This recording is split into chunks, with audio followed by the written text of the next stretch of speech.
ڕۆمانوس و بیرمەندی کورد بەختیار عەلی دەڵێت کارەسات گەیشتۆتە ئاستێک کە خەڵکی کاتێک بەر وێنەی ڕۆشنبیرێک دەکەون داوای زانین و داهێنان و فکر و قوڵێتی جوانێتی نیگای نوێی لێ ناکەن بەڵکو داوای ڕابەرایەتی لێ دەکەن.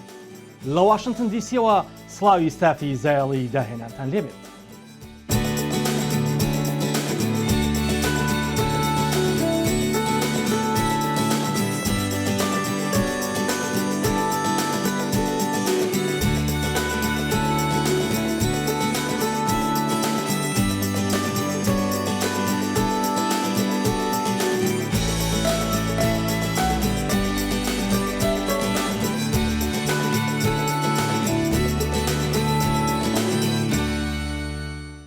وشکە ساڵی تەنها باشووری گۆی زەوی و ڕۆژهەڵاتی ناوەڕاستی نەگرتووەتەوە بەڵکو ئەوروپاشی گرتووەتەوە. هونەرمەندێکی سویسری لەسەر ڕووباری وڵاتەکەی بە بەرزکردنەوەی کۆشک و تەلارە قوڕینەکان گزارشت لە خەمە جیهانەکەی خۆی دەکات. کۆشک و تەلاری لە قوڕ دروستکرا و لە کەناری ڕووبارێکی وا خەریکە تەواو وشک دەبێت. کارێکی هونەری هونەرمەندە سویسرەکە فرانسوا مۆنتۆیە لە پرۆژەی ساڵانی خۆیدا بۆ دروستکردنی پەیکەری گەڵ دروستی کردووە لە کەناری ڕووباری تۆلیۆر لە سویسرا. کەم ساڵ بووەتە ناوچەیەکی سەرنجڕاکێش بەهۆی کارە ناوازە هونەریەکانیەوە. هاوکات ئەو وشکە ساڵەیە کە ئەوروپای گرتوتەوە دەرفەتێکی بە فرانسوا بەخشیوە جیهانی خەونەکانی فراوانتر بکات. شارێک دروست دەکات پڕە لە کۆشک و تەلاری لە قوڕ دروستکراوە. ئەو هونەرمەندە سویسرە لە ئێستادا نیگەرانیەکی قوڵی لا دروست بووە لە نێوان خواستی بارانبارین و کۆتایی هێنان بە وشکە ساڵی سویسرا و دڵتەنگی لە بیرکردنەوە لە دارمانی جیهانی خەونەکانی کاتێک باران دەبارێت. ئەو دەڵێت ئەوە بۆ ماوەی 6 هەفتەیە هەموو ڕۆژێک کاری لەسەر دەکا. کاتێک کە باران دەبارێت ئیتر دەبێت بوەستم لە کارکردن و ئیتر ناتوانم بیناسازی تێدا بکەم. هەر باران ببارێت هەموو شتێک لەناو دەچێت. لە کاتێکدا من خەریکی بیناکردنم لەوانە ئیتر بوەستم لە کارکردن لەسەری. فیستیڤالێک لە هەنگاریا سازکرا بە دووبارە نمایشکردنەوە و گەڕانەوە بۆ مێژوو گەڕانەوە بۆ مێژووی جەنگاوەرەکان و جەنگ و سەرکەوتنەکان لە ناوچەکەدا. چالاکیەکە هەم نمایشی ئەسپ سواری و پۆشاکی نەریتی و شارستانی بوو. هاوکات گەڕانەوەیکی فەرهەنگی جوانە ساڵانە لەوێ ساز دەکرێت. بە هەزاران هەنگاری بەشداری فیستیڤالێکی نەریتیەکەن لەژێر ناوی کروڵ تاج کە باز لە کللتوری کۆچبەرانی باو و باپیرانیان دەکات. فیستیڤالەکە 3 ڕۆژە خایانێت وەک ڕابردوو بەرگە نەریتیەکان دەپۆشن. سەرنج ڕاکێشتنی شتەکان لە کروڵتاجدا تەپڵ لێدان و تەکنیکە تەقلیدیەکانی شارکردن لەسەر ئەسپ و بەکارهێنانی تیرروکەوان و شمشێر و ڕم و قامچی. ئەم هاوڵاتیە هەنگاریە وەک دەڵێت لە ژیانی ڕۆژانەشیدا نزیکە لەو جۆرە ژیانەی کە باو باپیرانی تیای ژیاون. من ژیانی ڕۆژانم وەک نەریتخوازێک دەژیم بۆیە بە درێژایی ساڵانە گەیشتومەتە ئەو ڕاستی ژیان بریتە لە ڕێزگرتن لە باو و باپیرانم. دەمەوێت نیشانی بدەم کە چەند خۆشم دەوێن. هەنگاریەکان لە دڵی ئەوروپادا دەژین چه هاوبەشێکیان لەگەڵ هۆزە تورکیەکاندا هەیە. هەندێک لە مێژوونووسان پێیان وایە هەنگاریەکان لە سەدەی داهەمەوە لەگەڵ گەلانی ئاسیادا بە سواری هاتوون لێرە نیشتەجێ بوون کە ئەو شوێنش کە لە سەرەتا لێ نیشتەجێ بوون لەم ناوچەیە چیای ئۆراڵ بووە.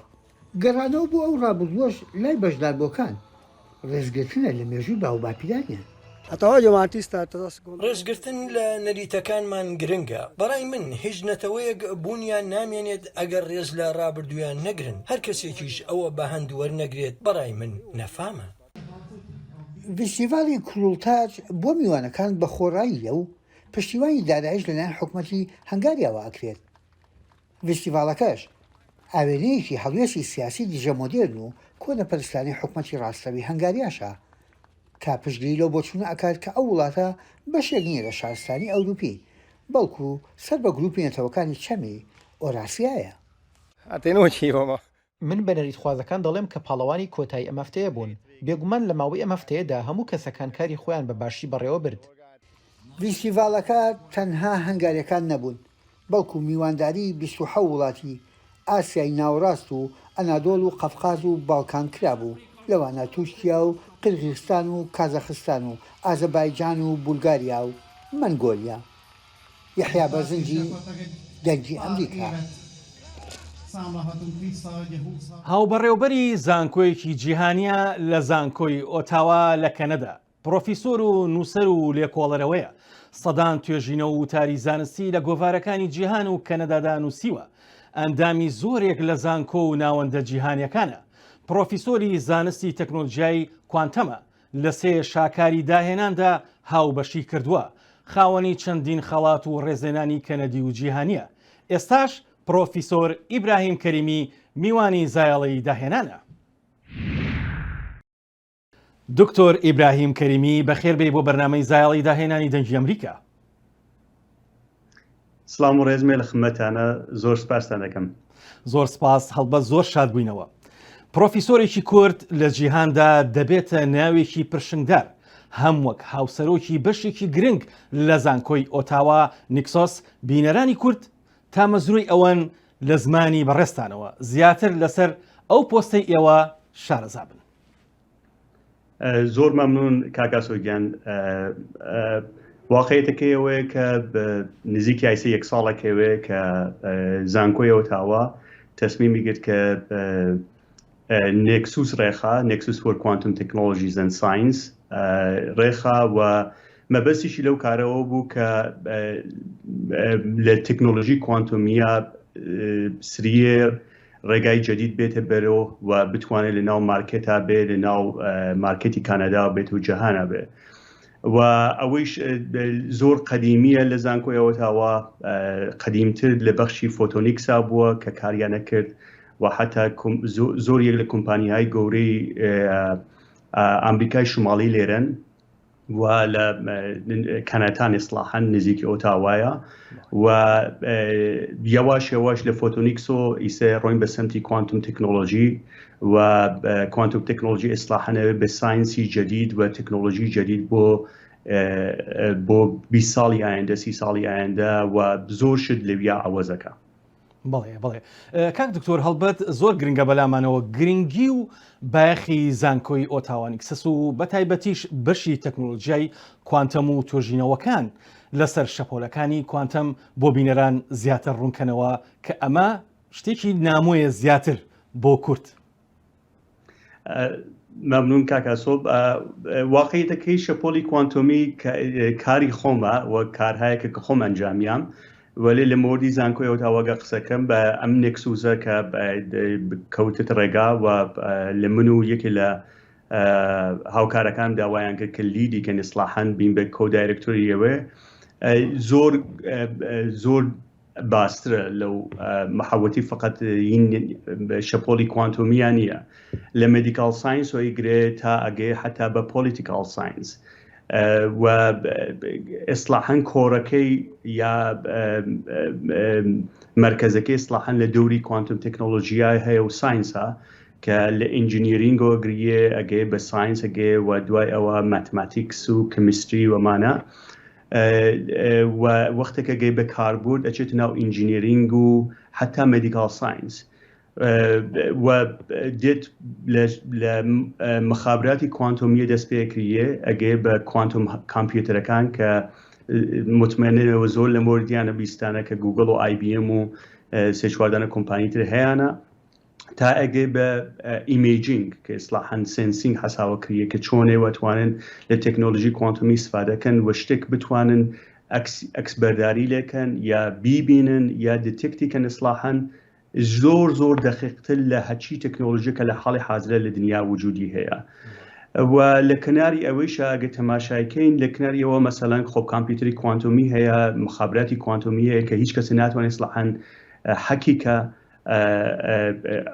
زۆر سەختە حەکردنەکەی سوالهای زۆر دێتە بەرەو کە کێشە دەستڕەسی بەوانە بێ چ کەسانێک توانین دەستڕەسیان بێ ئایا فقط دەوڵەتەکانەشە دەستڕەسیان بێ یا بنیاماکانی تریشە توانین دەستڕەسیان بێپی لە مۆردی ئەوە دێتە سەر سۆشال ساینس ئیسلاحەن و دێتە سەر پۆلیتیکال ساینس و لۆ دپارتمنت و لەو ڕێگا سریە بنیامەکانەشە فکرکەنەوە لە مۆردیە کە خەبەر بن بە خەڵک کە چه خەتەرهای ممکنە بیوێ یا چه ریسکێکی ممکنە بێ بۆ خەڵکی عادی و لەو نەزەرەوە مەسەلەن خۆ حقوق و سۆسیال ساینس زۆر مهمە بێ و نێکسوس ئیسلاحەن تەواوی وانە ئەگرێتە بەرەوە لە مدیکال ساینسەوە تاگەی بە علومی اجتماعی.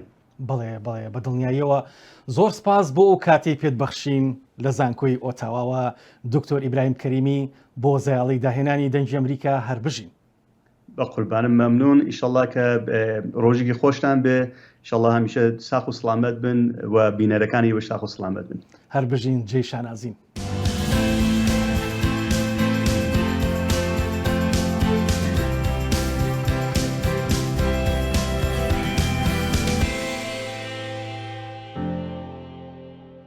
فەیلسوف و بیرمەرنی ئایرلەندی جۆرج برنارد شۆ دەڵێت ژیان بریتی نییە لە دۆزینەوەی خۆت، ژیان واتە داهێنانەوەی خۆت. لە جیهانەوە دیمەن و وێنەکان خۆیان دەدوێن.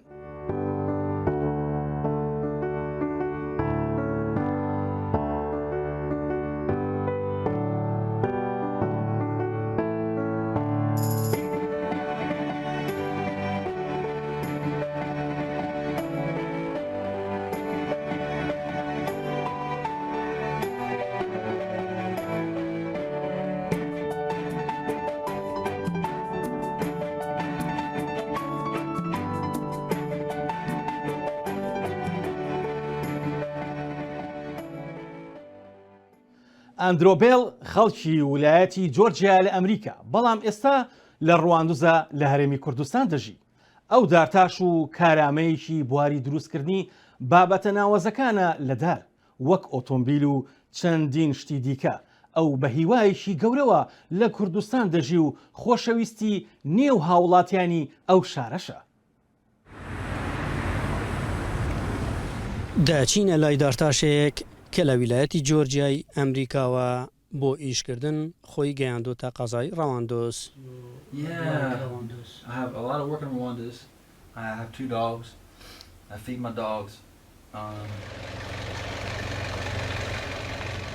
پاش ئەوەی کاروبارەکانی لە ماڵەوە تەواو دەکات بەرەو ئیشی خۆی دەچێت.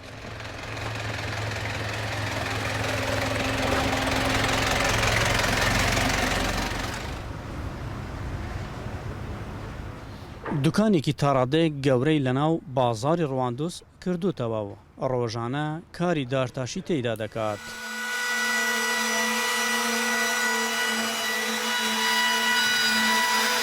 ئەندرۆید بێڵی لەم دوکانەدا هەم شتە کۆنەکان نوێ دەکاتەوە و هەمیش دروستیان دەکات.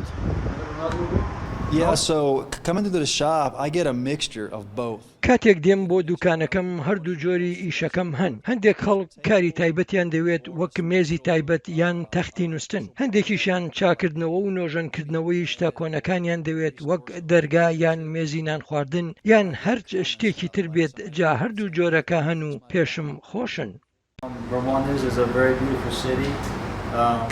وەک ئاشکرای دەکات 3 ساڵە لە هەرێمی کوردستاندا ئەم کارە دەکات. بۆیە بەڕنامەشی هەیە لقی نوێی کارەکەی لە شارەکانی تری هەرێمی کوردستاندا بکاتەوە.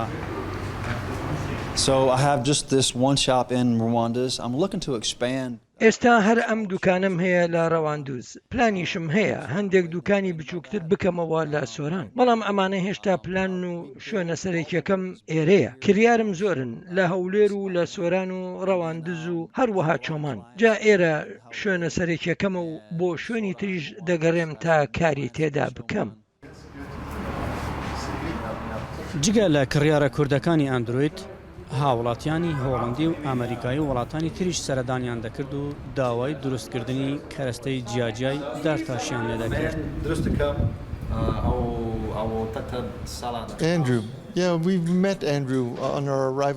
کاتێک هاتینە ڕەواندز ئەندرۆمان ناسی و دواتر ئەپارتمانتێکمان بەکرێگرت و ئەندرۆ ئەم جۆرە کابینەی دروست کرد و لە ئەپارتمانەکەمان داینە. کابینەکان زۆر جوان و خۆی و داود کە یارمەتی دەدات دروستیان کرد و لە ئاشپەزخانەکەی ئەپارتمانتەکەدا بۆیان داناوین و زۆر جوانن. بەشی سەرەوە و بەشی خوارەوەیشی بەڕاستی کارێکی جوانیان کردووە.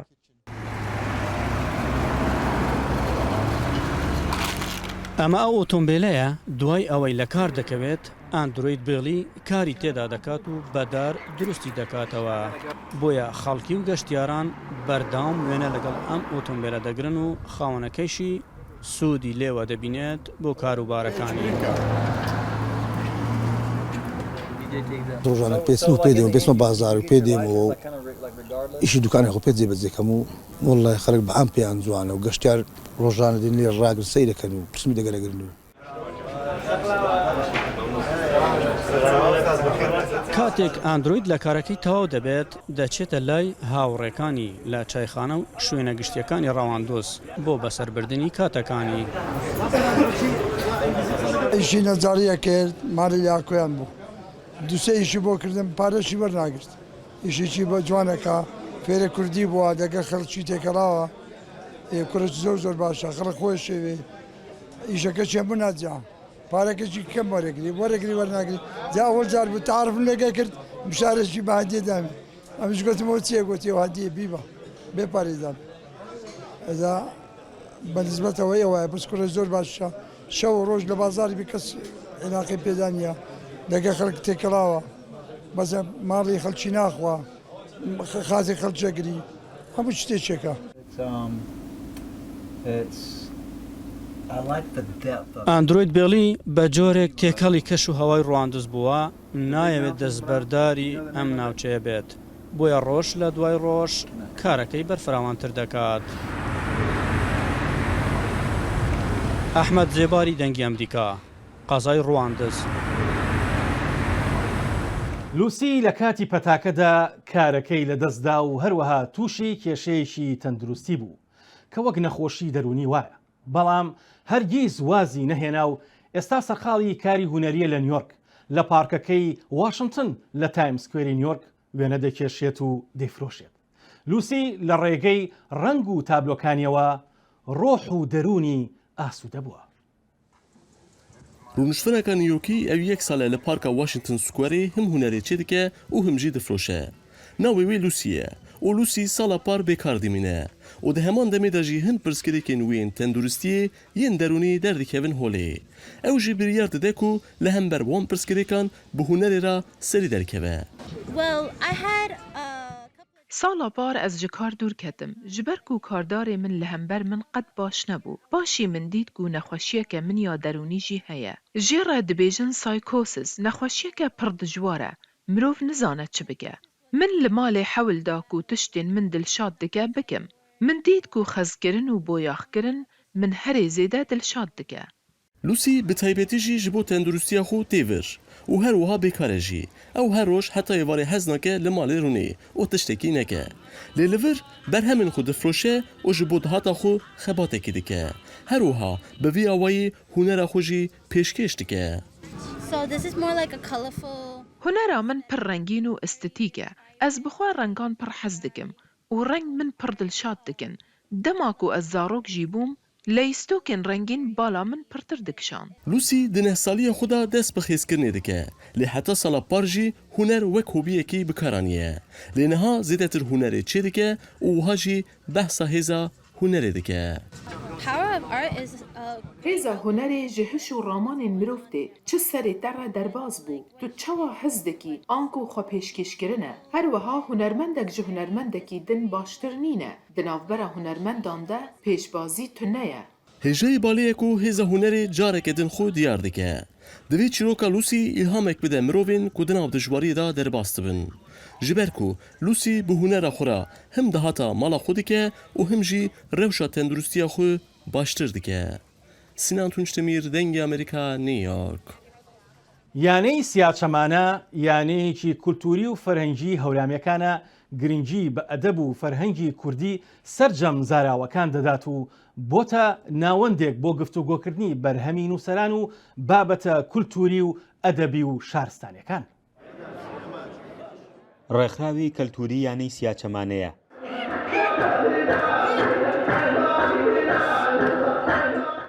کە کار لەسەر ئەدەبی کوردی بەگشتی و ئەدەب و کەلتوری هەورامان دەکات لە چەندین بەشی ئەمەجۆر پێک دێت لە ئێستادا سەرقاڵی ئەرشیڤکردنی کۆی گۆرانی هەورامیەکان و زیندووکردنەوەی کارە دەستی و پیشەسازیەکانی هەورامانن.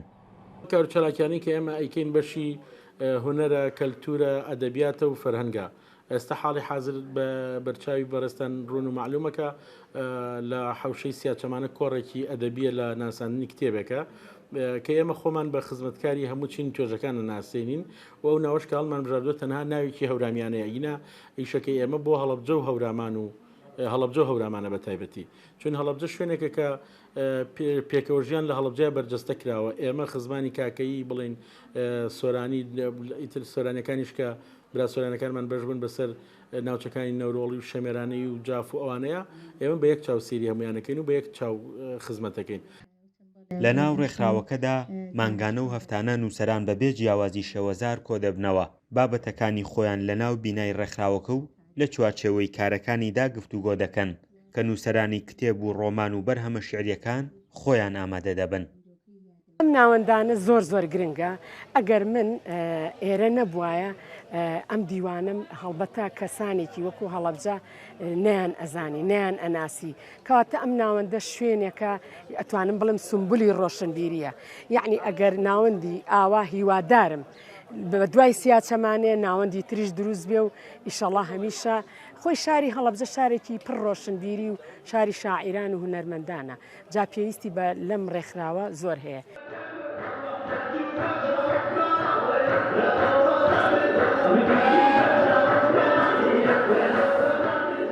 لە بۆنە تایبەتیەکان و بۆنەکانی هەوراماندا ساڵانە تیپی هەڵپەرکیی ڕێکخراوەکە زۆربەیان کە کەسانی بەتەمەنن بەشداری دەکەن لە چوارچێوەی ڕێکخراوەکەشدا دەستەیەک لە هەردوو ڕەگەز کارەکانی ڕێکخراوەکە ڕێکدەخەن. ناوەکەمان ناوێکی هەورامیە و خزمەت بە کولتوری هەورامانەکەین و زیینکردنەوەی کولتوری هەورامان بەڵام ئێمە تەنها ڕێکخراوەکەمان نەکردووە بە تەنها بە کولتوری هەورامان ئێمە هەوڵمان داوە لە هەموو بوارەکانی کە ئیش بکەین بە نمونە ئێمە هەمیشە هەوڵمان داوە دەستی خانمانی کە بگرین پێمان گرنگ نەبوو هەورامین خێری هەورامین زمانێکی ترن مشکلەمان نەبووە هەمیشە هەوڵمان داوە هەر بەهرەیەکیان هەیە ئێمە دەستیان بگرین هانیشمان ناوە یارمەتیشمان ناوە وە بێجکە ئەوەش کە ئێمە لێرە ئیش لەسەر کولتوری هەورامان ئەکەین لەسەر زیندووکردنەوە و هێشتنەوە و پاراستنی کولتوری هەورامانەکەین بەدەر لەوە ئێمە ینی چەند کتێبێکمان ناساندووە بە خەڵک کتێبەکان زۆر بەشیان هەورامی نەبوون یان و سیاچەمانە کە بە سۆرانەکەی ماڵی سیاچەمانەکە خۆشبەختانە توانیوێتی بێتە ناوەندێکی کللتوری ڕۆشنبیری و بێتە ماڵی نووسەران و ئەدیبان و ڕۆشنبیران و شاعیران و ماڵی هەموو ئەوانەی کە لێرە دەتوانن بەرهەمەکانیان کۆڕ و سیمینار دەگرن بۆ هەموو ئەو بەڕێزانەی کە بابەتێکیان هەیە و پێشکەشی دەکەن بۆ خەڵکی ڕۆشنبیر وەچین و توێژ جیاوازەکانی شاری هەڵەبجە دیارە بوونی ئەم جۆرە ناوەندانە جۆرە بنکانە خزمەتێکی بەرچاوەکە بە ڕەوتی ڕۆشنبیری و پاراستنی کللتوری ناوچەکە. لە ساڵی 2010ەوە یانە و سیاچەمانەی دامەزراوە ئێستا ڕێکخراوێکی کەلتوری و فەرهەنگیە وەک نووسەران وتیان بەبێ جیاوازی شێوەزار و لە پێناو ئەدەب و فەرهەنگی ناوچەکە بەگشتی کار دەکات تا ئەو کللتور و فەرهەنگە دەوڵەمەندەی هەورامان و ناوچەکەش بپارێزێت. فەرحان هەورامانی دەنگی ئەمریکا هەڵەبجە. لە ئامەد هوتێلێک بۆ بەخێوکردنی کۆترەکان دەکرێتەوە لەو شارە 21 جۆر کۆتری ناوازە و بەناوبانک هەیە و هەر لەو شارە بۆ بەخێوکردنی کۆتر خولیایی هەزاران کەسە کێبڕکێ دەکەن و کۆترەکانیان زیاتر دەکەن بەڵام لەبەر ئەوەی ژیانی باڵەخانەکان بۆ بەخێوکردنی کۆتر گونجاو نییە کەواتە هوتێلێکیان بۆ کردوونەتەوە. لە ئامێدی 21 جنسین کێبۆکان هەنێک و گەلێک کەس دڵداری کێبۆکانێ بفریناوان بمەزنکردن و کێدیکردناوان ڕۆژێن خۆ دەرباز دەکەن. نەتەنێ لە ئامێدێ لە سەرانسەری تورکیە دناو حەسکریان کێبۆکاندا تۆرێک هەیە ku li Kûderê pêşbaziyek li kîjan deverê bazara kirîn û firotinawan hebe ew jî agahdar in. Hezkirina kevokan di nav hin kesan de weke nexweşîne mesrifek mezin li ser wan didin. Lê jiyana bajaran di nav apartmanan de ji bo hezkirin û xwedîkirina kevokan astengiyek mezin e. Jinek ji Stenbolê ku 17 salan zêdetir e kevok di nav jiyana wê de ciyek mezin digirin hate li Amedê bicîbû û ji bo kevokan otelek ava kir. Binê pirek kiriye weka jîngeha kevokan. Gelek koxan çêkiriye û nêzî 800 kevokên cîns li van koxan dimînin. Xwediyê wan ên ku دەرفەتە وانە خودیکردنا کێبۆکان نینە تەسلیمێ vê otelê dikin. Zuhal Erat beriya 8 mehan hatiye Amedê ji bo çêkirina otela kevokan. Lê bi hatina xwe biryar daye ku li vî bajarê bicî bibe. Ev baxçe ne tenê ji bo kevokan, ji bo gelek cînsên ajalan jî bûye jîngeh. Dema xwediyê kevokan tên dikarin bi dilek rehet bi jin û zarokên xwe re werin li vir bi hev re demek xweşî derbas bikin. Helbet hezkirina kevokan weka hobiya mêran tê naskirin. Kêm jin hene kevokan xwedî dikin. Zuhal destnîşan kir ku li Tirkiyê tenê jin ew e ku li nav bajaran dikeve nav kirîn û firotina kevokan, pêşvaziya kevokan. Eşimle tanıştık, evlendik. Eşim de kuşçu. Hevjînê min jî ji kevokan hez dike. Piştî em zewicîn çîroka me ya jiyana bi kevokan dest pê kir. Me li ser baniyê xwe kevok xwedî dikir. Ez diçûm mezata kevokan. Rojek li mezatê hevalek zilam got, jin nikarin karê kevokan bikin.